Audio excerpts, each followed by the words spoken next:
Justin Timberlake, playing it safe, seeks Super Bowl redemption. At the 2004 Super Bowl halftime show, Janet Jackson performed her hits All For You and Rhythm Nation, a sensual club ballad and a militaristic funk stomp. She opened the performance and was there at its close, when Justin Timberlake, then a pop superstar arriviste, emerged to perform his hit Rock Your Body.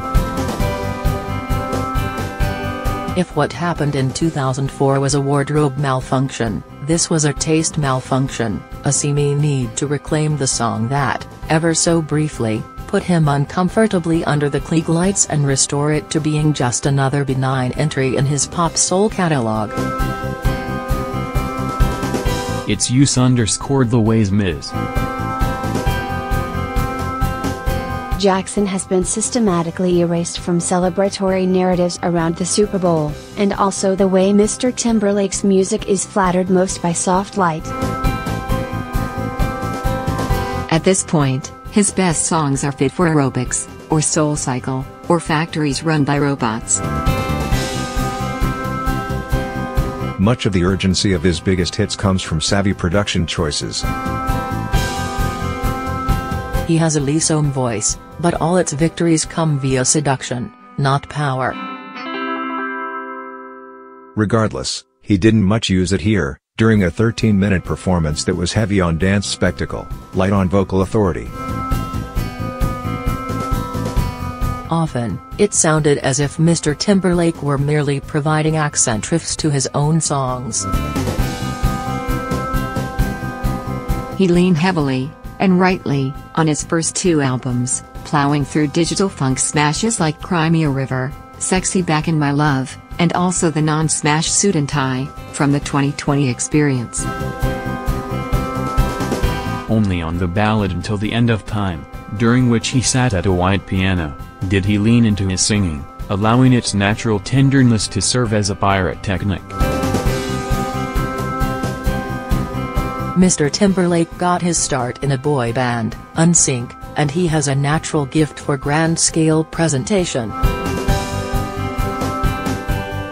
This was actually his third halftime performance, including 2004 and also NSYNC's appearance in 2001. The dance routines, including an exuberant tuxedo-clad brass section and a phalanx of bodies holding aloft mirrors that refracted light throughout the stadium, during mirrors, were effective without being ostentatious. Shows of this size are light work for Mr. Timberlake, even if he was working at about 3/4 the intensity of his backing troupe. That Mr. Timberlake, who has had a smattering of hits in recent years, including the Trolls soundtrack anthem Can't Stop the Feeling, which he performed near the end of his set, was offered this halftime show slot is a reminder of the wide-scale cultural cachet he once corralled. Though he released a new solo album, Man of the Woods, his fifth, on Friday, Mr. Timberlake is, in effect, a heritage act. A heritage of the early to mid-2000s, but still. His booking also displays the differing ways forgiveness is deployed in public life. That Mr. Timberlake was deemed fit for this rehabilitation has less to do with contrition on his part than the presumption that whiteness is resilient armor, and also the convenience of having an unwhite scapegoat. In a year in which the NFL's bumbling relationship to race has been at its most visible, this whitewashing has a particularly acrid smell. On Sunday, in anticipation of Mr. Timberlake's performance, Twitter and Instagram were flooded with photos and videos of Ms. Jackson, often posted with the hashtag Janet Jackson Appreciation Day.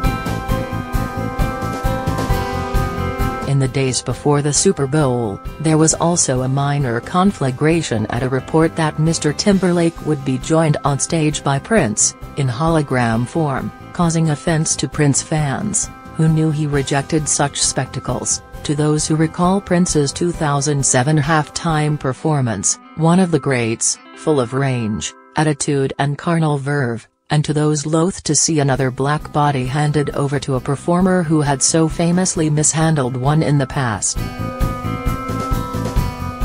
As it happened, there was no hologram, just a projection of Prince onto a gargantuan scrim as the lights turned purple, and a quick, inoffensive duet of I Would Die For You that served more as an exaltation than a musical performance.